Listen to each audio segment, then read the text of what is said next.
Hi అండి. అందరికీ నమస్కారం. Welcome to my channel. ఈ వీడియోలో ఏపీ ప్రభుత్వ ఉద్యోగులకు మరియు పెన్షనర్లకు డీఏ, డీఆర్ అరియర్స్ చెల్లింపులు ఒక్కొక్కరికి 4-6 లక్షల చెల్లింపులు.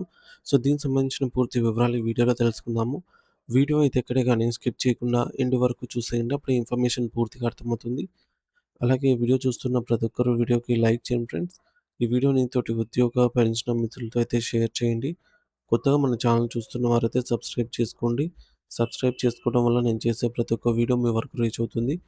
ఇక ఆలస్యం చేయకుండా వివరాల్లోకైతే వెళ్ళిపోదాము. ఫ్రెండ్స్, ఇక విషయానికొచ్చినట్లయితే ఆంధ్రప్రదేశ్ రాష్ట్ర ప్రభుత్వ ఉద్యోగులు మరియు పెన్షనర్లకు సంబంధించి ప్రస్తుతం పెండింగ్‌లో ఉన్నటువంటి కరువు భత్యం, డీఏ మరియు కరువు ఉపశమనం, డీఆర్ బకాయిల అంశం అత్యంత కీలకంగా మారింది. ఒక సాధారణ ఉదాహరణతో ఈ పరిస్థితిని లోతుగా విశ్లేషిస్తే రూ. 45,000 బేసిక్ పే కలిగి ఉన్నటువంటి ఒక ఉద్యోగికి సుమారు రూ. 2,70,000 వరకు బకాయిలు ప్రభుత్వం నుండి అందవలసి ఉంటుంది. మరి ద్రవ్యోల్బణం పెరుగుతున్న ఈ తరుణంలో ఈ నిధులు ఉద్యోగ ఆర్థిక అవసరాలకు ఎంతో తోడ్పడతాయి.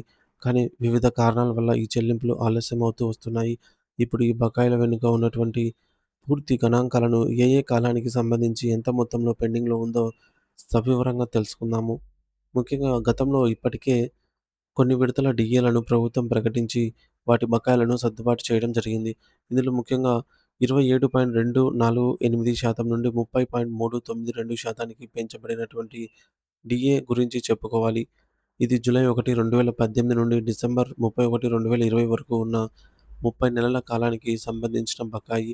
మరి ఈ కాలానికి సంబంధించిన సిపిఎస్ ఉద్యోగులకు రావాల్సినటువంటి 90% బకాయిలు వారి ఖాతాలో జమ కాగా, ఓపీఎస్ ఉద్యోగులకు సంబంధించిన 30 నెలల బకాయిలను వారి సాధారణ భవిష్య నిధి జీపీఎఫ్ ఖాతాలకు మళ్లించడం జరిగింది. పెన్షనర్ల విషయానికే వస్తే మెజారిటీ మందికి ఈ యొక్క 30 నెలల అరియర్స్ వారి బ్యాంక్ ఖాతాల్లో జమ అయ్యింది. మరి అయితే సాంకేతిక కారణాల వల్ల లేదా నిధుల కొరత వల్ల కొంతమంది పెన్షనర్లు ఇంకా మిగిలిపోయారు. సో, వారికి కూడా అతి త్వరలోనే ఈ యొక్క నిధులు అందుతాయి అనైతే ఆశిస్తూ ఉన్నారు.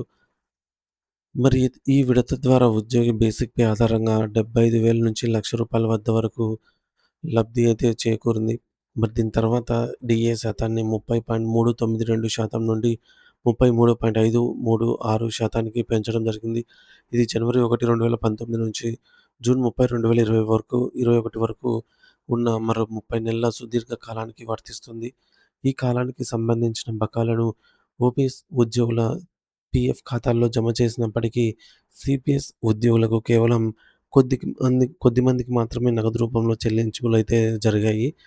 మరి అధిక శాతం సిపిఎస్ ఉద్యోగులు మరియు పెన్షనర్లకు ఈ 30 నెలల బకాయిల కోసం ఇప్పటికే ఎదురు చూస్తూ ఉన్నారు. పెన్షనర్లకు అయితే ఈ విడత అరియర్స్ అస్సలు అందలేదు.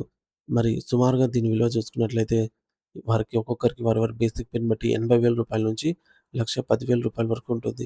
మరి దీనికి సంబంధించిన బిల్లులు ఇప్పటికే సమగ్ర ఆర్థిక నిర్వహణ వ్యవస్థ అయినటువంటి సిఎఫ్ఎంఎస్ వెబ్‌సైట్‌లో అప్‌లోడ్ చేయబడి సిద్ధంగా ఉన్నాయి. మరి కేవలం ప్రభుత్వ నిధులు కేటాయించడం ఆలస్యం, నిధుల లభ్యతను బట్టి ఈ బకాయిలు వరుసగా విడుదలయ్యే అవకాశం ఉంది. మరో ముఖ్యమైన అంశం ఏంటంటే 33.536% నుంచి 38.776%కి పెంచబడిన డీఏ. ఇది జూలై 1, 2019 నుంచి మార్చి 31, 2020 వరకు ఉన్న 9 నెలల కాలానికి సంబంధించినది. మరి ఈ 9 నెలల బకాయిలను నేరుగా ఇవ్వకుండా అప్పట్లో ప్రకటించిన కొత్త పీఆర్సీ బకాయిలతో కలిపి చెల్లిస్తామని ప్రభుత్వం జీవో విడుదల చేసింది. మరి దీని అంచనా విలువ ఒక ఉద్యోగికి లేదా పెన్షనర్‌కు 35,000 నుంచి 50,000 వరకు ఉండే అవకాశం ఉంది. దురదృష్టవశాత్తు కరోనా మహమ్మారి సమయంలో ఆర్థిక వ్యవస్థ దెబ్బతినడంతో కేంద్ర ప్రభుత్వం 3 డీఏలను జనవరి 2020, జూలై 2020, జనవరి 2021 ఈ 3 డీఏలను నిలిపివేసింది. కేంద్రం అడుగుజాడల్లోనే రాష్ట్ర ప్రభుత్వం కూడా వీటిని ఫ్రీజ్ చేసింది. ఈ 3 డీఏల మొత్తం విలువ 60,000 నుంచి 90,000 వరకు ఉంటుంది. కానీ ప్రస్తుత పరిస్థితుల్లో ఈ మొత్తాన్ని ప్రభుత్వం చెల్లించడం కష్టతరంగానే కనిపిస్తోంది. ఇక 11వ పీఆర్సీ అమల్లోకి వచ్చిన తర్వాత పెండింగ్‌లో పడ్డ డీఏల జాబితా చాలా పెద్దదిగా ఉంది. 20.2% నుంచి 22.7%కి పెంచబడినటువంటి డీఏ అంటే జనవరి 1, 2022 నుంచి జూన్ 30, 2023 వరకు 18 నెలల కాలానికి 3 విడతల్లో ఈ యొక్క బకాయిలను 3 విడతల్లో సెప్టెంబర్ 2023, డిసెంబర్ 2023, జనవరి 2024లలో చెల్లిస్తామని చెప్పేసి ప్రభుత్వం జీవోలో జారీ చేసింది. మరి కానీ ఇప్పటివరకు ఒక్క రూపాయి కూడా వీటికి సంబంధించి చెల్లింపులు జరగలేదు కదా!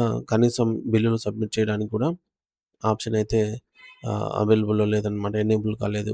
దీని విలువ సుమారు 45,000 నుంచి 55,000 వరకు ఉంటుందనమాట. వారి బేసిక్ పేని బట్టి. అలాగే జూలై 1, 2022 నుంచి అక్టోబర్ 31, 2023 వరకు ఉన్న 16 నెలల కాలానికి సంబంధించినటువంటి బకాయిలు అంటే 22.75% నుంచి 26.39%కి డీఏ అనేది పెంచడం జరిగింది.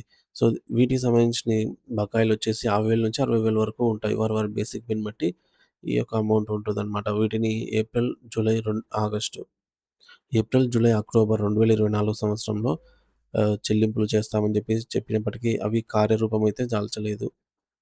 ఇవే కాకుండా ఇంకా జనవరి 1, 2023 నుంచి మార్చి 31, 2024 వరకు ఉన్నటువంటి 15 నెలల బకాయిల విలువ 50,000 నుంచి 65,000 వరకు ఉంటుంది. వారి బేసిక్ పేని బట్టి. మరియు వీటిని జూలై 1, 3 సమాన వాయిదాలు అనగా జూలై 2023, జూన్ 2024. సో, జూలై 1, 2023 నుంచి జూన్ 30, 2024 వరకు ఉన్న 12 నెలల కాలానికి సంబంధించి బకాయిల విలువ వచ్చేసి 40,000 నుంచి 50,000 వరకు ఉంటుంది. సో, వీటికి కూడా పూర్తి స్థాయిలో అయితే పెండింగ్‌లోనే ఉన్నాయన్నమాట. ఏ ఒక్కటి బిల్లులు పెట్టుకోవడానికి ఆప్షన్ కూడా ఎనేబుల్ కాలేదు. వీటికి సంబంధించి జనవరి 2024 నుంచి జనవరి 2025 వరకు మధ్య కాలంలో చెల్లింపులు చేస్తామని ప్రభుత్వం షెడ్యూల్ ఇచ్చినప్పటికీ క్షేత్రస్థాయిలో బిల్లుల ప్రక్రియ ముందుకు సాగడం లేదు. వీటితో పాటు 2024 నుంచి 2027 వరకు చెల్లించాల్సిన మరికొన్ని డీఏ విడుదల గురించి ప్రభుత్వం ముందస్తు ప్రకటనలు చేసినప్పటికీ ఆప్షన్ ఇంకా ఎనేబుల్ కాలేదు. దీనివల్ల ప్రతి ఉద్యోగికి అదనంగా మరో 80,000 నుంచి ₹1,00,000 వరకు బకాయిగా పేరుకుపోయింది. చివరగా చూసుకుంటే రాష్ట్ర ప్రభుత్వం ఇంకా అధికారికంగా ప్రకటించాల్సిన డీఏలు జూలై 2024, జనవరి 2025, జూలై 2025, జనవరి 2026 4 డీఏలు మొత్తం పెండింగ్‌లో ఉన్నాయి. వీటన్నిటికి పరిగణలోకి తీసుకుంటే ఒక్కొక్క ఉద్యోగికి వారి సీనియారిటీని మరియు బేసిక్ పేని ఆధారంగా చేసుకొని కనీసం 40,000 నుంచి గరిష్టంగా 4,00,000 నుంచి ₹6,00,000 వరకు కేవలం డీఏ అరియర్స్ రూపంలోనే ప్రభుత్వం నుండి రావాల్సి ఉంది. పాత బకాయిలు మరియు బిల్లులు ఒక కొలిక్కి వచ్చిన తర్వాత కొత్త బిల్లులను అప్‌లోడ్ చేయడానికి అవకాశం ఉంటుంది. అధికారుల నుంచి అందుతున్న సమాచారం ఈ మేరకనమాట. సో, ఏదేమైనా సరే ఏళ్ల తరబడి వేచి చూస్తున్నటువంటి ఉద్యోగులకు, పెన్షనర్లకు ఈ భారీ మొత్తం ఎప్పుడు అందుతుందా అనేది వారు వేచి చూడాలి. సో, ఇటీవలే కొన్ని డీఏ అరియర్స్ అయితే చెల్లింపులు జరిగాయి. మరి వీటికి సంబంధించి ఎప్పుడు చెల్లింపులు జరుగుతాయనేది తెలియాల్సి ఉంది ఫ్రెండ్స్. బిల్లులలో కదలికను బట్టి డీఏ అరియర్స్ సంబంధించి, అలాగే ఉద్యోగ పెన్షన్‌కి సంబంధించిన తాజా సమాచారాన్ని మన ఛానల్ ద్వారా ఎప్పటికప్పుడు అందిస్తూనే ఉంటాను. ఇంకా ఎవరైనా సబ్స్క్రైబ్ చేసుకోకపోతే వెంటనే మన ఛానల్‌ని సబ్స్క్రైబ్ చేసుకొని అప్డేట్స్ అయితే ఫాలో అవుతూ ఉండండి. Thank you for watching this video.